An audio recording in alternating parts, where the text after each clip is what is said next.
now joined by Alfie and Harry from Hudson Taylor. Hello, Olivia. Nice to meet you. I'm very good. I've just thoroughly enjoyed that. It was brilliant. Thank you. How was it for you then? It was class. We've progressively become more excited about these coffee shop tours, and we've said we seem to just get better and better, and this one was really, really good. The whole room was just lovely. It was lovely, this place feels like a little living room, so it was really nice. It felt really natural. That's cool. And because you're kind of fitting this in amongst like festivals, is that right? Yeah. You're doing the Dot to Dot festival at the weekend. We just finished that there at the weekend. That was great. Yeah.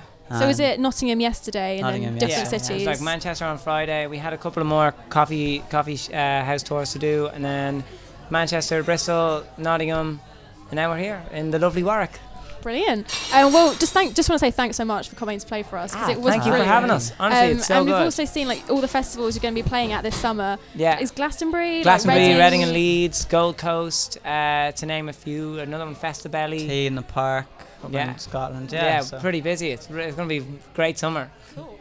Because I actually saw you live last summer. Me and my brother went to see Rolling Stones at Hyde Park. And for people who weren't aware, Tom Odell was meant to be supporting, and then kind of last minute he was announced he had a chest infection. Yeah. And then you guys kind of came on. Yeah. Walks on. You just looked like, we played what is this? Absolutely mad. We'd already played a stage in Hyde Park called the Village Hall stage, which is one of the northern stages. It's about 300 people.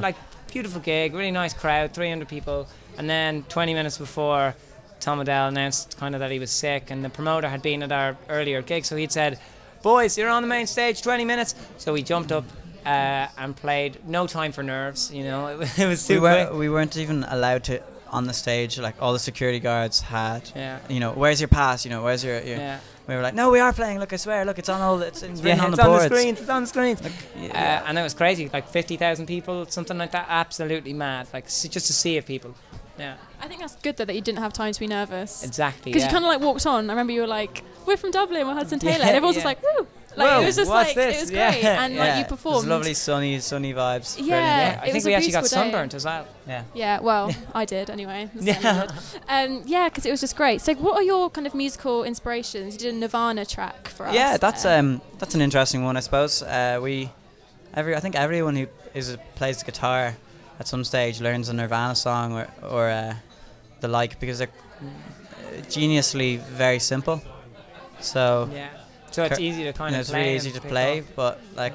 But I suppose our main influences or people who inspire us, like we grew up listening to like Beatles, Beach Boys, and then our older sister Chelsea threw us on to some music like White Stripes and things like that, Eminem and stuff. I went through a mad AC/DC phase. Still love AC/DC, but you know, went the clothes, the everything I wanted to be. More recently, we've really like found ourselves encapsulated by like Simon and Garfunkel, who Everly Brothers, you know, people who duos that aren't dissimilar to us, and they're quite good influences for us, you know. So did you like come from a musical family? Like, when did you kind of discover that you kind of worked well together? Yeah, our dad was a player. He used to play music in the he used to play music in the 60s, and he still plays music now, and he's sort of a keyboard player, and he kind of he brought Harry up on the piano. He used to sort of sit me up on his lap when I was crying, and he'd just be like playing a little music, and I'd be like banging on the keyboard. But then we kind of went away on holidays when we were 15, 16, and just started playing to some people on the beach, and they said put up a YouTube channel, and we just enjoyed it anyway. We thought it was good fun, and so we put up one video, and then that turned into like, you know, they're all cover songs, and then we started writing our own stuff and doing busking on the streets of Dublin, and then I don't know, one thing led to another. We put up stuff on, you know, we got a manager, we moved to London. It's just been mad, it's crazy. It's basically in August it'll be 6 years since we started. Yeah, no, I was going to ask about the busking actually, because like a lot of sort of Irish artists like Glenn Hanser, Damien Rice kind of started like Grafton Street in Dublin. Yeah, they'd be great influences of ours. So like, do you think busking kind of makes you less nervous maybe doing gigs? I suppose it really helps with like performance, you know, and just like you got to catch people's eye, you kind of want to make people stop, so it's all just and playing the right songs as well. You get to, you know, you play your own stuff, absolutely, but if you want to catch a crowd, you play something that they're going to like, play like a cover. And you get them really excited. You play like a... Harry used to like stand up on these poles on Grafton Street, or the bins on Grafton Street, just to get the height advantage, and then people would walk down and be like, what the hell is that guy doing on the pole?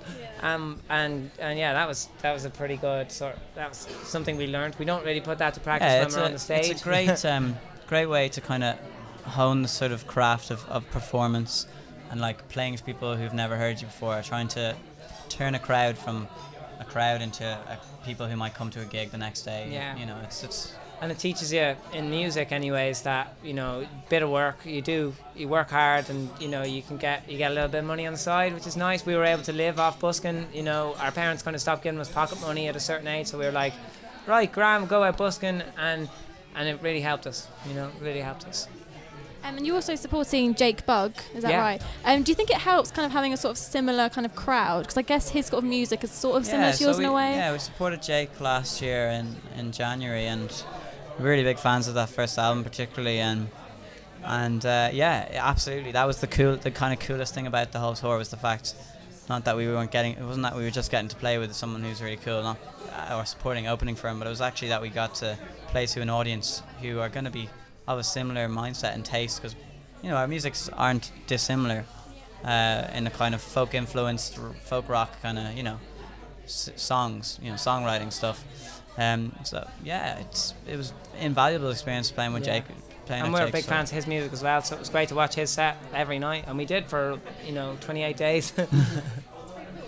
So I think I'm right in saying your new single Battles, it's kind of like you've done it like a different versions of it. Yeah. So kind of how does it feel to sort of be releasing it now? It's mad. So Battles, the first time we released Battles was like, it's a song that's really dear to us. Like we wrote it about 3.5 years ago. And the first time we released it, it was like our first ever kind of release as Hudson Taylor. Yeah, we kind of set up our own label and put it out online, and we were blown away by the reaction it got. It went like #1 in the Irish iTunes chart and number 16 in the UK iTunes chart. And that's what caught the attention of record labels and stuff. And suddenly we were having dinners with all these people who want to sign us, and you know, getting free steaks and all that kind of stuff. And then you know. You're like, whoa, this is all coming from a bit of work on something that we did, you know, ourselves. Yeah. We're really happy with that. And so it kind of felt natural to come back to Battles, because we always use it in every set at the end, like as like our encore or our last song. And so people kind of have been, it's really cool. It's like the first song that I think we ever noticed people singing the words to as well. You know, and it was really like, and like proper dancing going for it. So we were like, okay, we'll have to return to this for the album. And so we had an original version that we recorded like 3 years ago, and we've probably recorded it 4 times since then, but not really got it right. So we went to go, okay, we're going to get it right this time for a new version of Battles, and we're going to put it out. And then we just decided that didn't really work out again, so we decided to make this kind of crazy like Frankenstein version with the old version and the new, and that's what you hear now as our single, and that's coming out in 15th of June. And that comes out with an EP as well. We were saying a bit Battles of the EP 2. Yeah. There you go. Battles number 2, and yeah, that's got like 4 songs which we recorded at home, which is a new venture for us, just recording on our own, and yeah, it's coming out on June the 15th. Well, we at Raw really love Battles. We've been playing it so much. We really love it. That's cool. That's really good and also, you've been working with kind of artists like Gabrielle Aplin as well. Do you want to like collaborate with more people, or is it just kind of a one-off little thing? We absolutely love collaborating. Yeah, we do a good bit of collaborating. I think there's, it's an invaluable thing to work with other artists and work with people who were artists and things like that. It's really cool. You know, it's quite a grounding experience, because you might work with someone like Gabrielle or other people who have got reasonable success, and like they, you know, working with those people, them giving their 2 cents about a song or whatever, and kind of just singing with other people is like really magical. It's a lovely experience. So we do it all the time. It's great fun. Yeah, because I was watching on YouTube the one with Gabrielle Aplin. You like sound so good together. It was really awesome. Well, maybe one day we'll do a supergroup release. Yeah, cool. That would do really well. I think that would be good. And your new music video for Battles is quite quirky. It's like set in a wood, isn't it? And it's kind of like Lord of the Flies. Yeah. Kind of have 2 tribes going on, the glam tribe and the nature tribe. And we had the idea. Initially was kind of more like Lord of the Flies, more like some kind of young boys. Yeah, and that was for the each other up with pans and stuff. Battles. But we didn't have the budget at the time, and then when we had that idea, we wanted to pitch it out to people. This director came back with this idea, and we thought it was kind of nice that it was like girls instead. It's a bit different. Yeah, it was really cool. Nice, like great experience doing that. It was weird to be not the focus of the video because we're used to doing videos where, you know, doing where YouTube videos on even call you're any second of the day. You got to go. You do this, do that. You know. Or even just YouTube videos sitting in front of camera. That's all. But we did 4 shots and then sat back for the rest of the day and and like I don't know. There's certain regulations with working with kids that you have to they have to be finished at 6 and they got to do, you know. So yeah, but they were all so talented and you know made the video really.